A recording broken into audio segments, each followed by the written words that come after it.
जनजाति सुरक्षा खायनानै फैबाय। में जैसा एक क्षेत्र में वो हमारी बेटियां बेची है, ये बुलाई गई भीड़ जो है ये अपना भविष्य नहीं बचा पाए, लेकिन अपने बच्चों का भविष्य संवारने के लिए, अपने बच्चों का भविष्य बनाने के लिए और चोर को ढूंढने के लिए बहुत पुलिस लगाई है। 2 साल हो गए, 3 साल हो गए, सीबीआई के आगे नहीं पकड़ना। एक छोटी सी कहानी से अपनी बात खत्म करूंगा। ये बोलते हैं कि भाई जनजातीय सुरक्षा मंच सिर्फ डिलिस्टिंग की बात करता है, बाकी कुछ। एक का नाम विक्टर था और एक का नाम इमरान था। दोनों चोर आए खड़े हुए। कार्यक्रम जुगिनाय आयं yang फाताराव थांयावै आसुक थायरि जाक दङ जत लुकरनो गजागो ओ आसुक थायो आसुक थायनानै बागै रगो आयं yang बेराय जायावै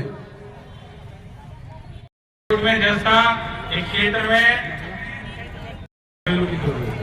और चोर को ढूंढने के लिए बहुत पुलिस लगाई है। 2 साल हो गए, 3 साल हो गए, सीबीआई के आगे नहीं पकड़ना।